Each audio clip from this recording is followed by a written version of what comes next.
Hi, welcome to my empty room. We're going to be watching this EA Play Live 2021 Spotlight, the future of FPS. We're not really expecting anything super exciting here, but we're going to check it out. We've got like 3 things to watch today. We've got this, we've got the Larian thing for Baldur's Gate, and then we have the Sony State of Play video. Those will all be uploaded as their own separate videos, as well as JPNN today, so you guys can watch them or not watch them. It's up to you. I'm also benchmarking shit here on this other PC, so that might get put into this video as well. Cause we don't edit. Okay, we hit the record button and then I hit stop recording and that's our video. What do you think? I'm an actual YouTuber in 2021? What a joke. What a joke. We're waiting for this EA stream to go live. It is... Wow. The spam is a-going. On, everyone's... All these fucking idiots are spamming Save Titanfall on the EA YouTube chat, but we can't watch that. We're watching twitch.tv/EA Sports. It's in the game. Does anyone else do that? That's still the number one thing. I don't know why they got rid of that. Like, why did they get it's the best saying. It's the best. Will there be any guests for BG3 or State of Play? No. You're stuck with me. I'm going to go over here to this. I'm going to go slightly out of focus. Now. Let's do... That's all good. I need the highest settings. Ultra ray tracing. Ah! Jesus, this EA plays scared? Hi, I'm Stella Chung from IGN, and welcome to Spotlight. It's Stella. The first in the EA series that connects you to the games you love and the people who make them. Uh-huh. Leading up to EA Play Live on July 22nd, EA invited me to come chat with the developers who are defining the future of first-person shooters. So, please join me in welcoming Vince Zampella, founder of Respawn and Group General Manager. Any shit talking about Stella, you're banned. She's great. Ripple Effects Studios, and joining us live from DICE headquarters, Oscar Gabrielson, General Manager of DICE. Today we're going to talk about first-person shooters, especially Apex Legends and the recently announced Battlefield 2042. So let's jump in. This is an insane group. So doing some quick calculation, how many years of game dev experience do we have here? I've got almost 20 years. For just spent you? all of it with Vince, actually, yeah. Oh. Oh, no. I'm sorry. Are those happy years? It's been a roller coaster. I want that statue.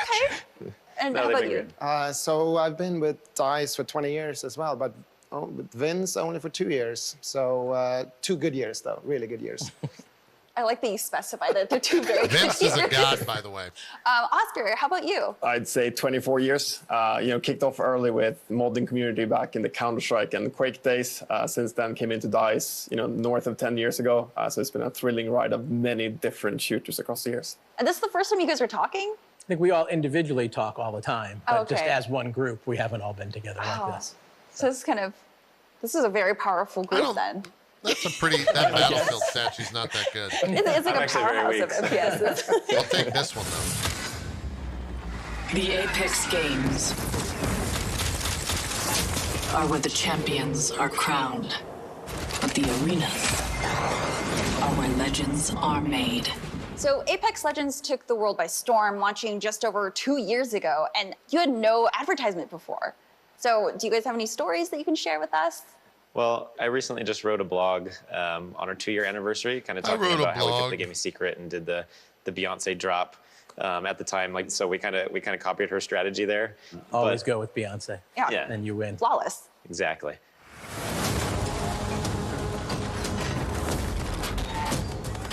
What the hell is this?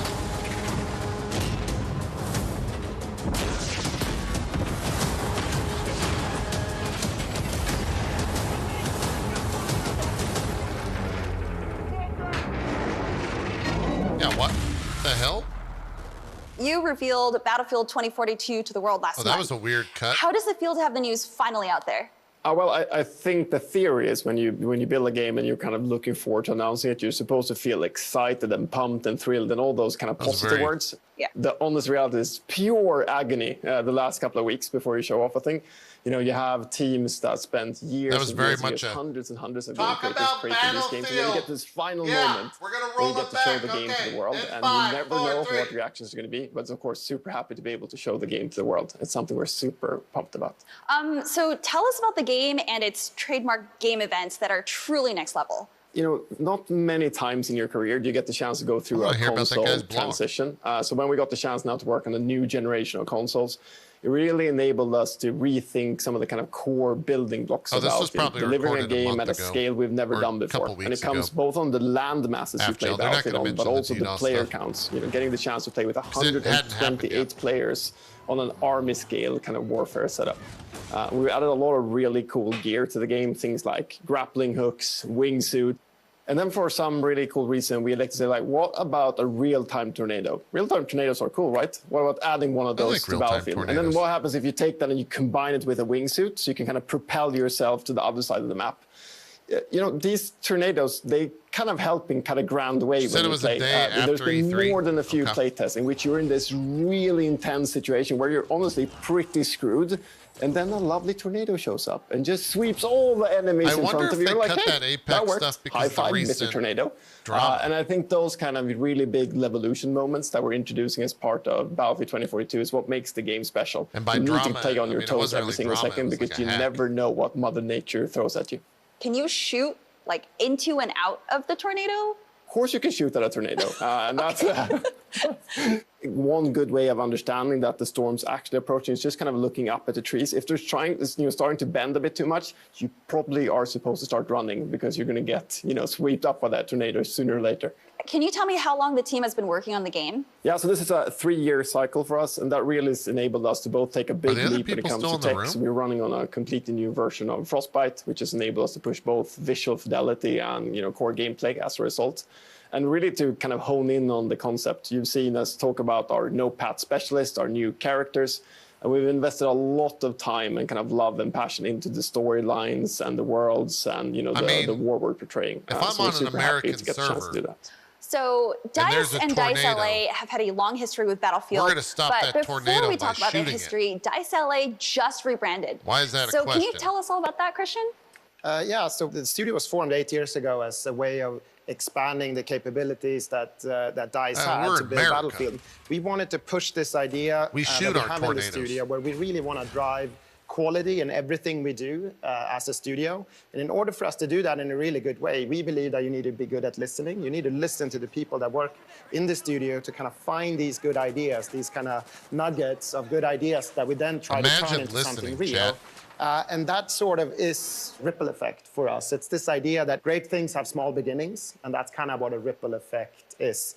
But we're super excited about the name. Yes. We feel like it represents us. It flows well. Thank you for telling me to do that. So the work that Oscar and Christian have been doing for Battlefield hasn't even been revealed yet. But Christian, I'm hoping that you can maybe give us a little bit of a hint. So I can't say that much about it. What I can say is this, though, is that one of the components in this experience that we're creating is that we're adding some of the fan favorite maps back into Battlefield 2042. I think that was leaked. But the entire experience, you have to wait a bit longer before we reveal what that is. Where'd you see closed caption settings?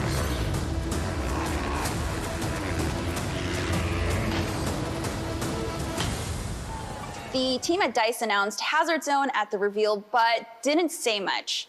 We know it's being developed at DICE. Can you tell us a little more about that? Yeah, I mean, so Battlefield 2042 ships with 3 core multiplayer experiences. We've shown off All Out Warfare. Of course, Christian and his team has something special coming shortly that we'll show at EA Play Live. And our second experience is called Hazard Zone. It's a high-stakes, squad-based game mode with a lot of high tension. It's not your classic Battle Royale. It's a really contemporary mode. It's also something the team has been thinking about for many years. I'm really looking forward to showing it to the world. It has some really special components, and it really kind of leans into the superpowers of Battlefield and DICE. You got to read faster, So we'll show more later this fall, just a couple of weeks and months before we launch the game in October. So Vince, you've been part of some of the biggest FPS games in the history of the genre, like Medal of Honor, Allied Assault, Call of Duty, and Call of Duty Modern Warfare, also the sequels to both of those franchises, Titanfall 1 and 2, my personal favorites, and Apex Legends, just to name a few. What is the secret ingredient to making a great FPS? A great team.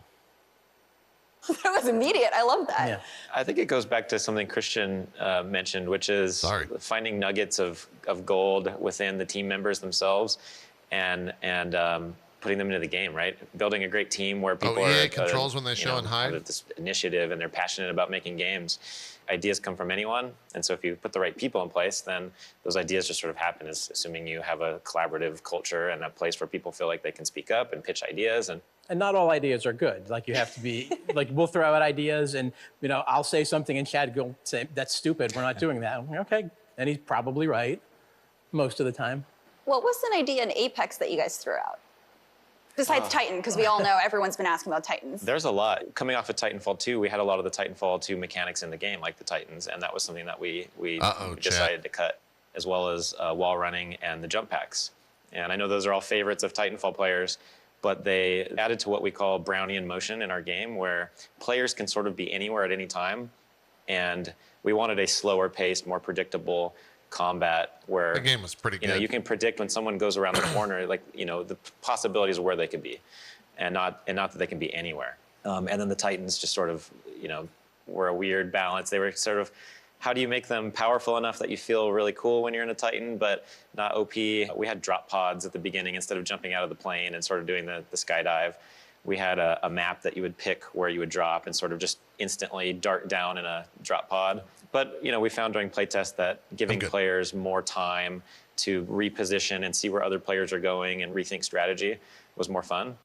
Going to check it out over there. It's a lot of playtesting and, you know, trying things and failing fast and moving on or improving if you see a promise in it. So, yeah, I think it's incredible to see like your team work together. And like you said, a great team makes a great FPS, because now you have this title that is esports ready. And, you know, ALGS has been doing wonders. A lot of people have been wanting to enter into it. And so it's just kind of, the proof is in the pudding, right?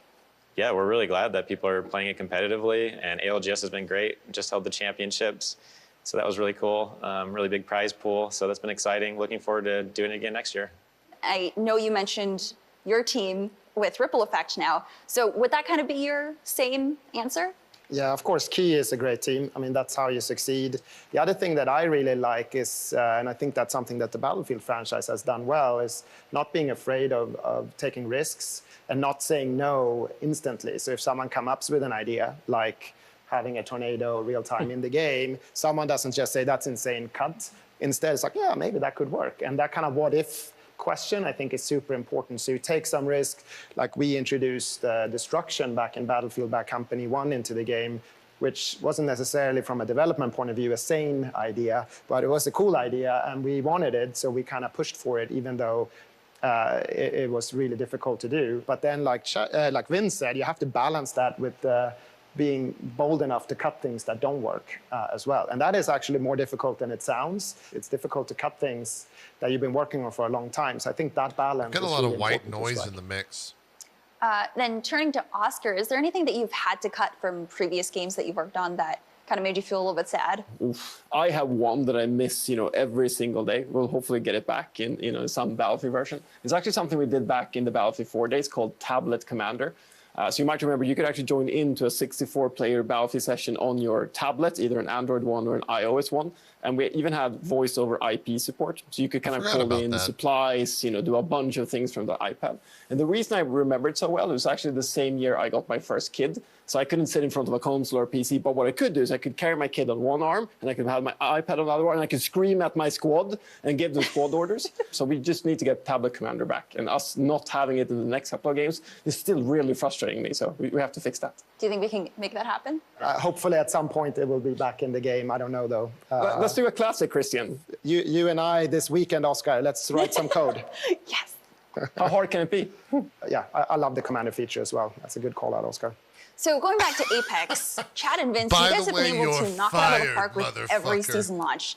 And I think season 9 was one of the best because you also brought back Titanfall 2's most infamous pilot, Viper, with Valkyrie, and created this new backstory for a character that we really didn't get that much screen time with.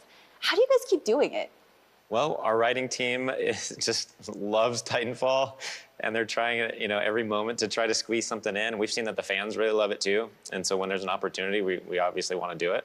The team is just generally very familiar with all of the characters and the universe and all the lore.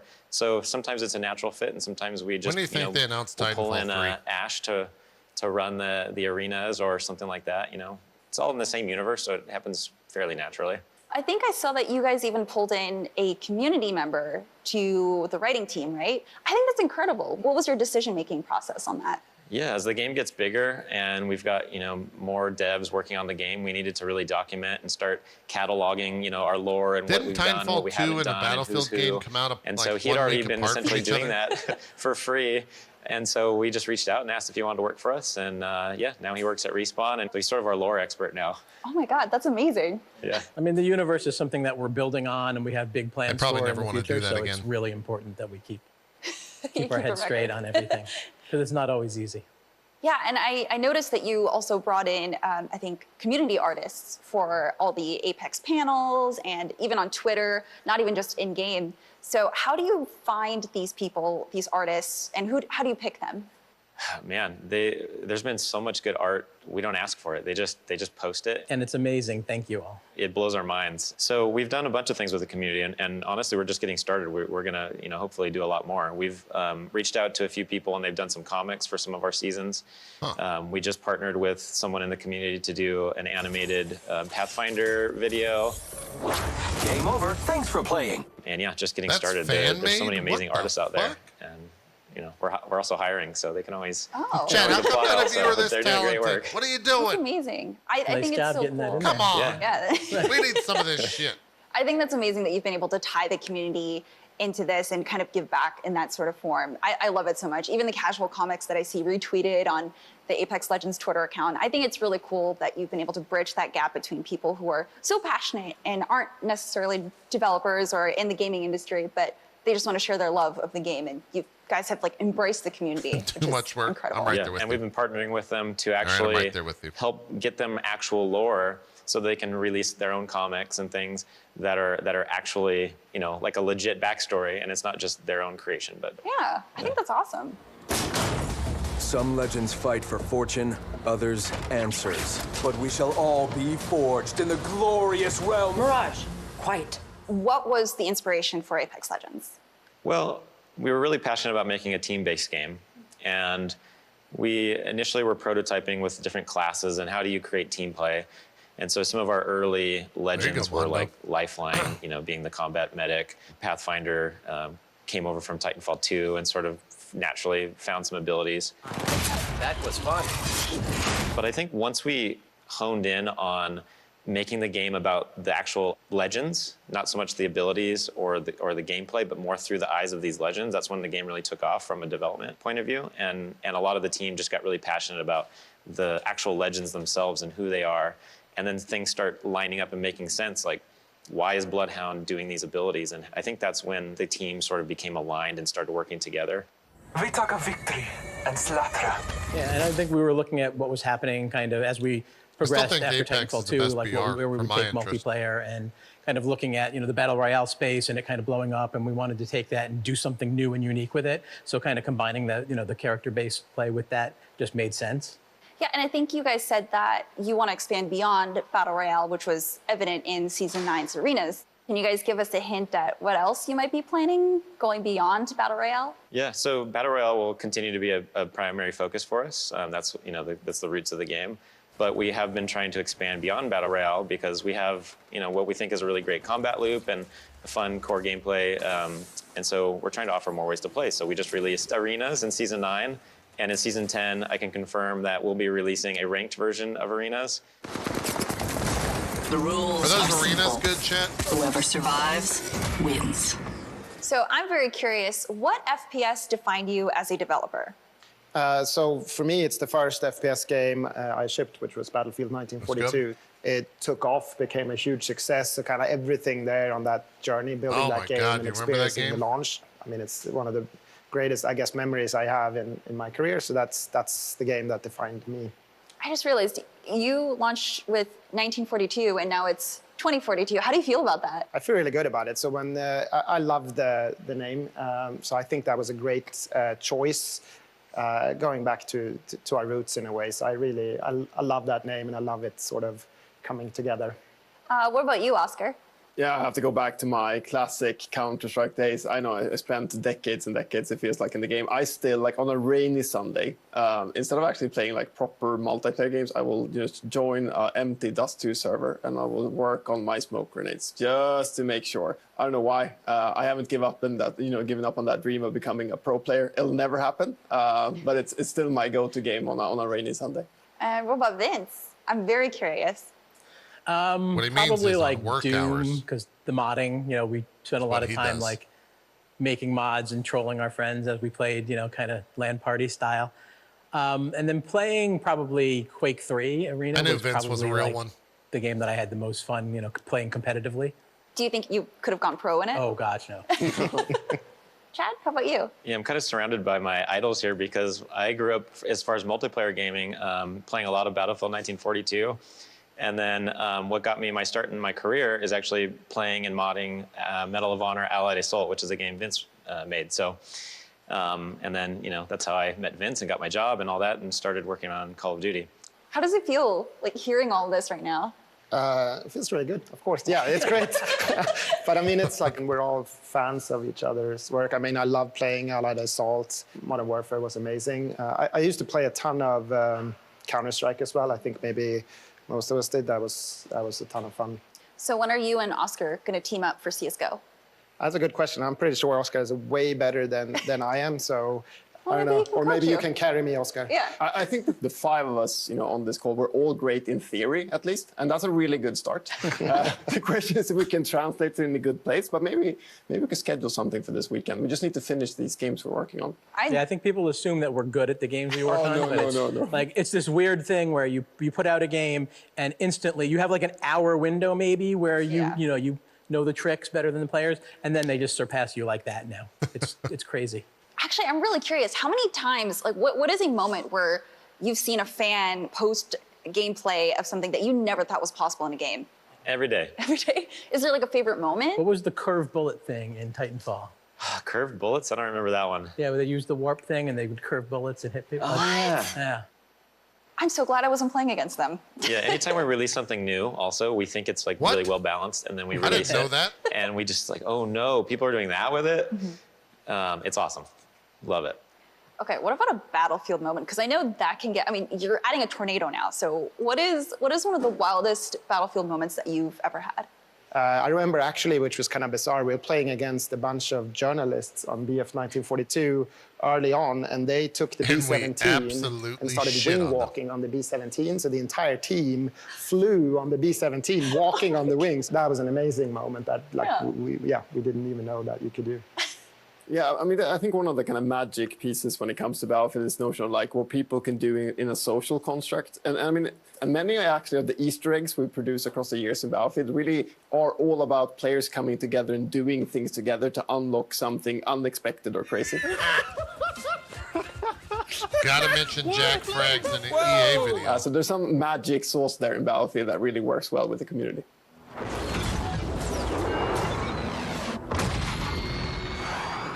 Yep.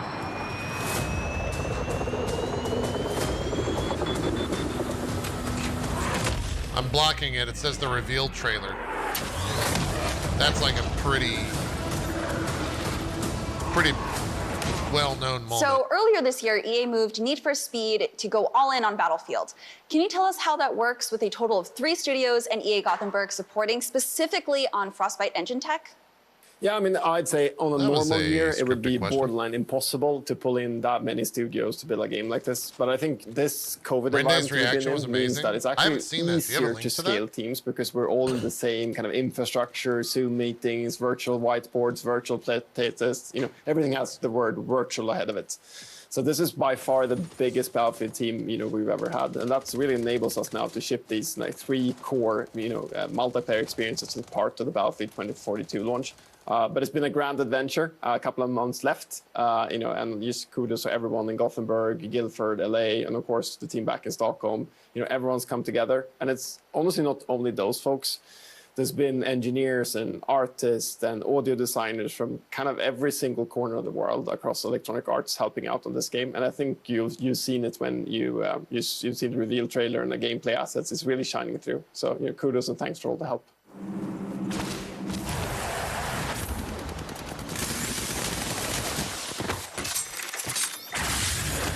Things are about to get mighty interesting. So, Chad, we're coming up on the next season of Apex already. What are some lessons you've learned from the past year?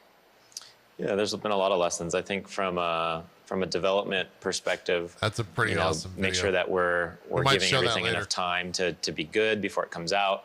I mentioned earlier ranked arenas coming next season. That's one of those things that just wasn't quite ready, and so we just push it a season.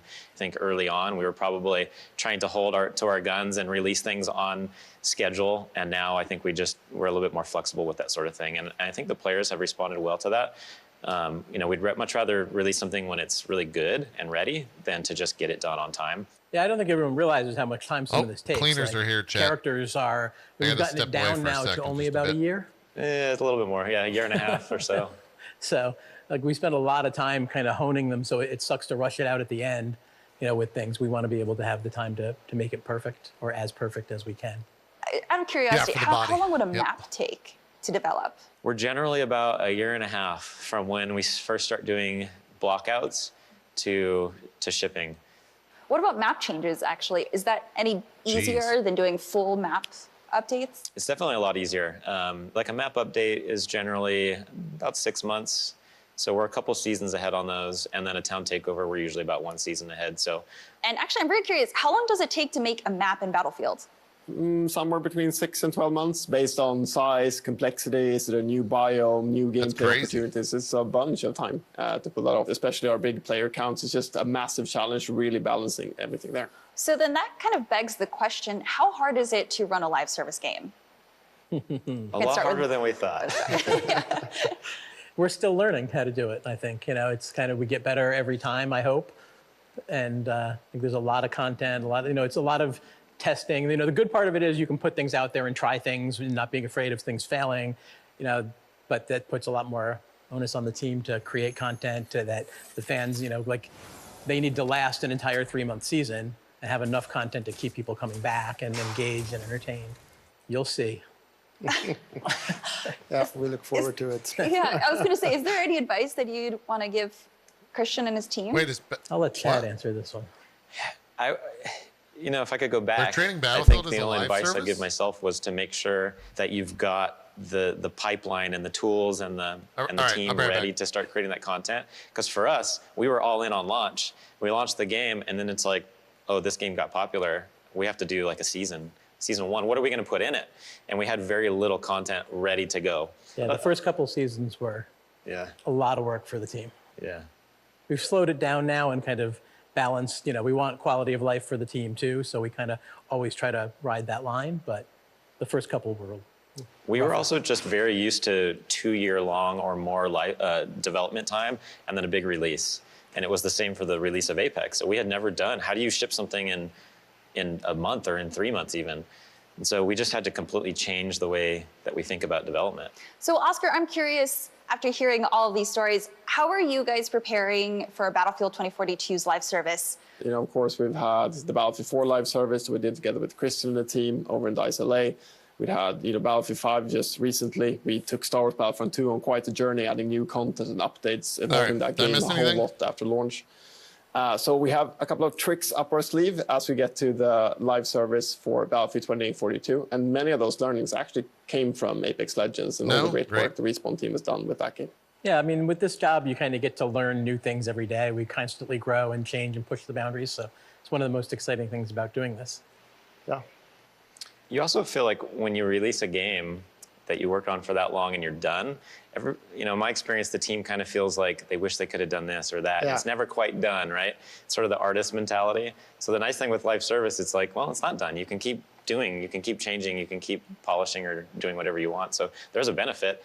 You also get that instant kind of gratification. So normally we spend 2 to 3 years before anyone sees what we're doing. Whereas in a live service world, we can create something today, and then a few weeks later, it's in the hands of players. When we were doing the community test environment for BF4, that loop was even shorter. We did something on Monday, and it was in the hands of players on Tuesday, because it didn't have to be perfect. It was a test environment. And our developers love that instant feedback that you get from something, and kind of working that closely with the community. It's very different from the quiet and secretive for 2 years, and then we launch it. Seems like you guys have a lot of fun with it, which is really great. This is my favorite part. Do you think we get any sense Exciting. It's time we jump to the part that everyone has been waiting for. What does the future of FPS games look like to you? Never mind. Vince, because you have the most history with FPS games, we'll start with you. What does the future look like? Apex versus Battlefield. Love it. Deathmatch. We're going to bring it on. I don't know. I think the best part is we don't really know yet. There's so many things that we haven't even thought about or put thought into yet that it's exciting. And we get new consoles now, so we see the power that we haven't even really started to unlock yet. So that'll Does get this event gonna have any better and game better. content? Yeah. I mean, How about you, it Chad? never was from The other start. thing that excites me is there's a whole new generation of gamers. And we're up here talking about, games we played in the past, and there's people who have never even heard of them or never had the chance to experience them. So I think there's a lot of gameplay experiences that you can pay homage to or something, or experiences you can bring, right?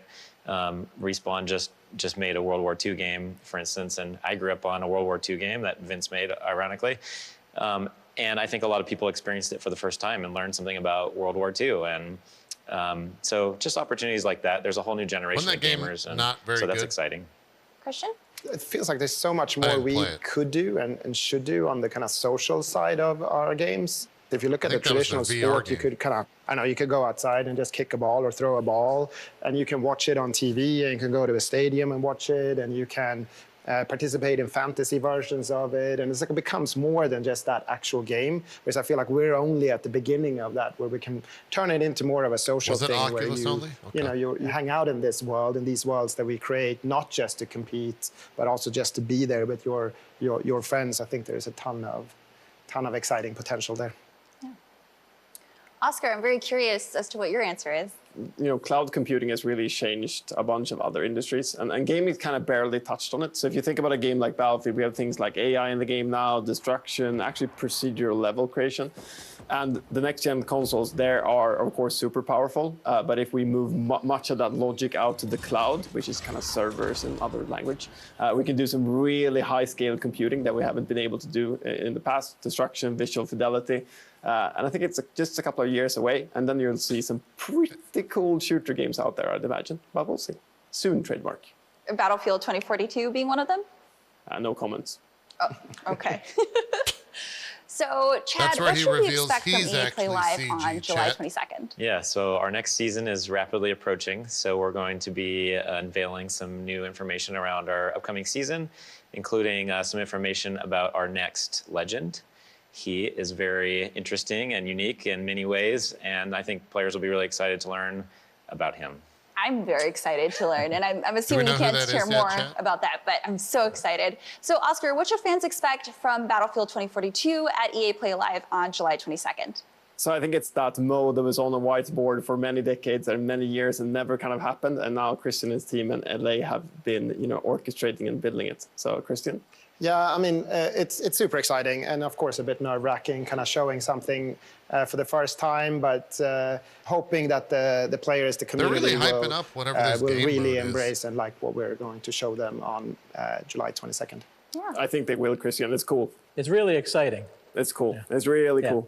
The passion from the team comes through, every See, time they they're show it hyping off. this shit It's up. amazing. What the hell's Christian gonna and his be? team actually showed Lars, Mr. Battlefield Gustafsson, that experience just a few weeks ago. And Lars, as you might know, has been with the franchise for the 2 decades that it existed. I think he was jumping around on the Zoom chair, really, really happy with what we saw. And I think that's a great testament to what to expect at EA Play Live. So get a sturdy chair ready to watch it. Well, thank you guys so much for joining us here. Thank you for having me. It was so great to hear everyone's experiences, and I'll let you guys get back to your game development. I'm so excited to see what you guys have in store for us. So thank you for joining. Thank you. Thank you. Thank you. Thank you for joining us for this first Spotlight. More from the EA Play Live Spotlight series coming soon. Follow @EA on Twitter or go to EA.com for the latest updates. What the hell Also could it remember, be? EA Play Live is July 22nd and you don't want to miss that. What the hell are they I'm announcing? Stella Chung from IGN and this was a ton of fun. Thanks everyone for joining and I'll see you on the battlefield. Well, yeah, they're not showing it till the 22nd. We'll see if we watch these other ones. I mean, I knew what this was gonna be, and it was that, but I don't know if it's like the most exciting co-stream thing. What the hell is that gonna be, though? Like, what do you think that is? I don't know. I don't know. Let's get some background music. I don't know what it could be. Battlefield collection like Master Chief?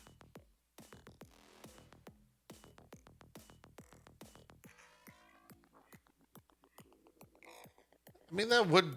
It's squad-based, though. The fact that it's squad-based means, like, something, like something unique.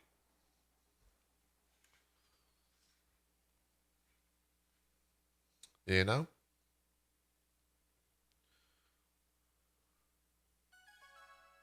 Maybe like a map rush. Maybe they found a way to transition through the maps.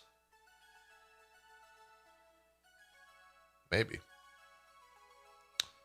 I'm not sure. It's just Lurker. If you tweet at me, I might be able to find it for you after the stream. Hunt Showdown style. But Battlefield's never been something that's like kill an AI.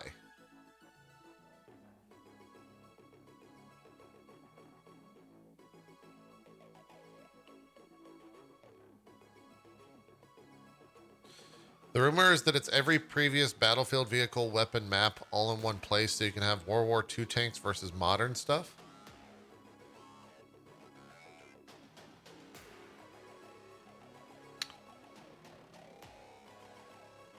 I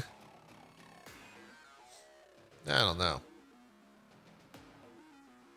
I guess we'll see on the old July 22nd. All right, we're going to wrap this video up. If you lasted through this entire thing, you're probably typing, what the hell did I watch that for? And that's called an interview, folks. That's what us old-timey people used to watch back in the day. Because not every piece of content that you take in has to be news or exciting or, you know. I thought it was a pretty good interview. I hope we see more of that stuff. Going by the Twitch chat, a lot of people are upset that they didn't show the new God of War. So, you know, kids, what are you gonna do? What are you gonna do? All right, what are you gonna do? We've got 2 other things happening later today, so make sure to check those videos out. The Baldur's Gate 3 video, or rather stream, starts here in about 24 minutes on Twitch. And then we've got the State of Play later today from Sony at 5 p.m. Eastern. So make sure to smash that sub button, ring the bell, and we'll see you next time on the old YouTubes. I'm going to go back to my factory filled with nothing in it.